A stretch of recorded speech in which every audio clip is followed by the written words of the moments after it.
Why your brain wants food at night, even when you're not hungry. Have you ever noticed how your willpower just disappears at night? All day, you're so disciplined, you're busy, you're focused, but the moment the house gets quiet, something shifts. You're not hungry. You know you've eaten enough, yet you're standing in the kitchen scanning the pantry for something, anything to take the edge off. Women blame themselves for this, but what if I told you this moment has nothing to do with discipline and everything to do with brain chemistry? Hi, I'm Dr. Phyllis. I lost 100 pounds by understanding how genetics affects hunger, cravings, and self-control, especially at night. And here's the truth. Nighttime eating is not a personality flaw. It's a neurochemical shift your brain makes every single evening. And if nobody has ever explained this to you, today's video will change the way you see yourself. Every morning, your brain wakes up in performance mode. Your dopamine is higher, your cortisol is higher, you're busy, you're making decisions, you're getting things done, and food is not the center of your world.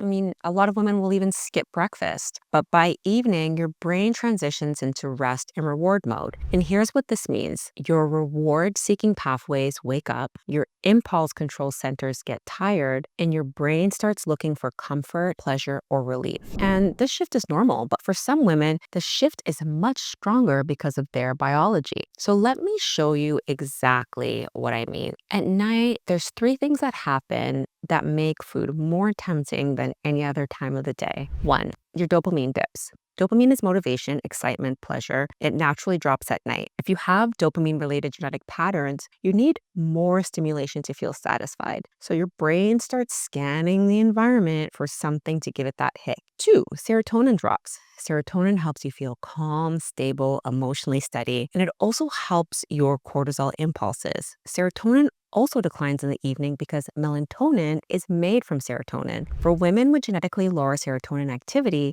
that nighttime drop hits harder and the brain knows exactly what gives the fastest serotonin bump: carbs. Your decision-making center gets tired. By 8 to 10, your prefrontal cortex, the part of the brain that manages discipline, is literally fatigued. You've made thousands of micro decisions all day and your brain just wants relief. And then food becomes the easiest shortcut. So this is why willpower fails at night. This is the part that nobody tells you. You're trying to solve a neurochemical problem with willpower. That will never work.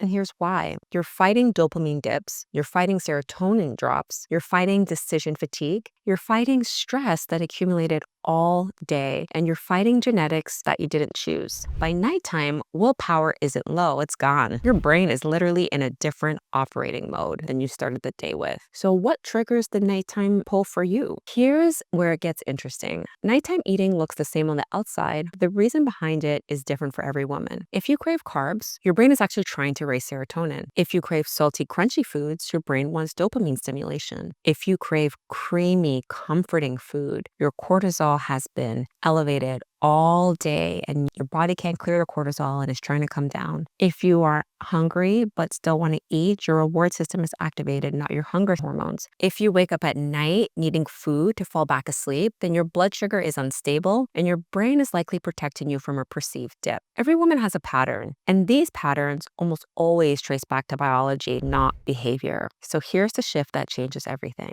When women learn their genetic pattern, something powerful happens. They stop blaming themselves and they stop using shame as motivation. They stop fighting their biology and they start working with it. Night eating doesn't disappear overnight, but the drive finally makes sense. And when a woman understands why her brain wants food at night, she can finally change the script and come with a game plan that works long term. Inside my genetic readiness training, I'm going to walk you through our proprietary genetic avatars and help you identify the exact biological pattern that might be driving your night cravings, plateaus, and eating behaviors. The link is in the description. If this episode hit home, it's because your brain has been trying to communicate with you for years. You were never broken. Your biology was just speaking a language that nobody taught you. I'm Dr. Phyllis, and if you're ready to understand your biology, not fight it, subscribe. Your body is not the enemy, it's a blueprint. And once you learn how to read it, everything changes.